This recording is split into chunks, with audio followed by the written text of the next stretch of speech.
చెందరు వృక్షపు నీడలలో నేనానందభరితుడనైతిని. నా హృదయపు వాకిలి తీయుమని పలు దినములు మంచులో నిలచితివి.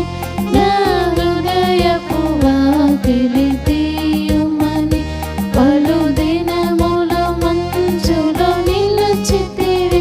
నీ శిరము వానకు తడిసినను, నీ శిరము వానకు తడిసినను.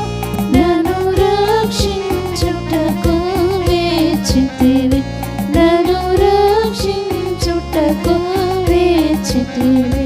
నీ చెందరు వృక్షపు నీడలలో నేనానందభరితుడనైతిని. ఓ ప్రియుడా నా అతి సుందరుడా, ధవళావనుడా నా గతి ప్రియుడా. ఓ ప్రియుడా నా అతి సుందరుడా, ధవళావనుడా నా గతి ప్రియుడా. వ్యసనాక్రాంతుడుగా మార్చబడి, వ్యసనాక్రాంతుడుగా మార్చబడి నీ సొగసును నాకు నొసగితివి, నీ సొగసును నాకు నొసగితివి. నీ చందరు వృక్షపు నీడలలో నేనానందభరితుడనైతిని. నీ పరిమళ పుష్ప సుగంధములు నా రోత హృదయమును నింపినవి. నీ పరిమళ పుష్ప సుగంధములు నా రోత హృదయమును నింపినవి. ద్రాక్షారసధారల కన్నమరి, ద్రాక్షారసధారల కన్నమరి. నీ ప్రేమే ఎంతో అతి మధురం, నీ ప్రేమే ఎంతో అతి మధురం. నీ చెందరు వృక్షపు నీడలలో నేనానందభరితుడనైతిని. ఉన్నత శిఖరములు దాటుచును, ఇదిగో అతడొచ్చుచున్నాడు. ఉన్నత శిఖరములు దాటుచును, ఇదిగో అతడొచ్చుచున్నాడు. నా హృదయ ఈ శిశువు, ఈ కుమారుడు మన జీవితంలో ఆశ్చర్య కార్యములు జరిగించువారు. తర్వాత ఆలోచన కర్త. ఈ శిశువు, ఈ కుమారుడు మనకి ఎలాగూ అనుగ్రహించబడినారు? ఆలోచనకర్తగా. అంటే మన జీవితాలకు ఏ ఆలోచన కావాలన్నా ఆయన దగ్గర మనం వెయిట్ చేసినప్పుడు, ఆయనను మనము సంప్రదించినప్పుడు ఆశ్చర్యకరమైన ఆలోచన, అధిక బుద్ధిని ప్రభువు మనకు దయచేవారై ఉన్నారు.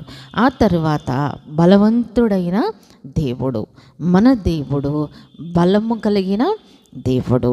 అందుకని ఆయన మన జీవితాల్లో మరి బలమైన కార్యములు, అందుకని ఇశ్రాయేలీయులను ఐగుప్తు నుండి ఎలా విడిపించారటండి?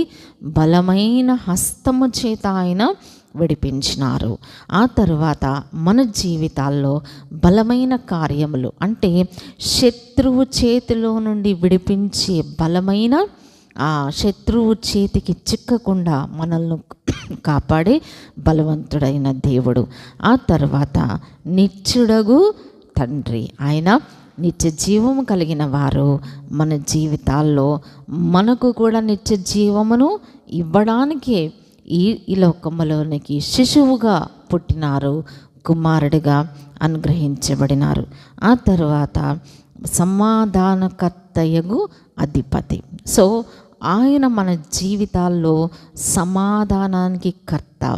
అంటే మనకు సమాధానము కలుగు చేసేవారు ఆ సమాధానకర్తయగు ఆయన దానికి ఏంటండి? సమాధానానికి అధిపతి ఆయనే. కాబట్టి మన జీవితాల్లో, మన కుటుంబాల్లో, మన సంఘాల్లో, మన ఉండే చోట సమాధానమును అనుగ్రహించు వారిగా ఉన్నారు. కాబట్టి ఈ శిశువు, ఈ కుమారుడు మన జీవితాల్లో ఇంతటి గొప్ప దేవుడుగా ఉన్నందుకు, ఇన్ని విధాలుగా మనకి మరి సహాయం చేస్తున్నందుకు దేవుణ్ణి మనము ఆరాధించడానికి ఈ క్రిస్మస్ కాలంలో మనం చేరి ఉన్నాం. అంతేకాదు, మనకు ఇంతటి ఈ శిశువు, ఈ కుమారుడు మన భారాన్ని భరించేవారు, ఆశ్చర్యకరుడు, ఆలోచనకర్త, మరి నిత్యుడగు తండ్రి, బలవంతుడైన దేవుడు, సమాధానకర్త, అధిపతి. కాబట్టి మనకున్న ప్రతి పరిస్థితిని ఆయన పైన వేసి మనము నిశ్చలంగా ఉండొచ్చు అన్నమాట, నిశ్చింతగా ఉండొచ్చు. కాబట్టి మన ప్రతి పరిస్థితి కూడా ఆయన మీద వేసినప్పుడు ఈ శిశువు, ఈ కుమారుడు వాటన్నిటినీ భరించి మోసేవారిగా ఉన్నారు. అందుని బట్టి మనము ధైర్యంగా ఉండి మన ప్రతి పరిస్థితిని ప్రభుపై భారము వేసి, ఆయన మిమ్మల్ని గురించి చింతించుచున్నాడు కాబట్టి మీ చింత యావత్తు ఆయన మీద వేయండి. మనము ఆయన మీద వేయడమే. ఆయన కుమారుడు కాబట్టి, ఆయన మీద రాజ్యభారం ఉన్నది కాబట్టి ఆయన వీటిని వహించువారిగా ఉన్నారు. మన భారము యెహోవా మీద మోపుచు మనము మరి ఎంతో నెమ్మది కలిగిన జీవితాలను జీవించగలం. ప్రభు అట్టి కృపలు మనందరకు సమృద్ధిగా దయచేయునుగాక. ఆమేన్.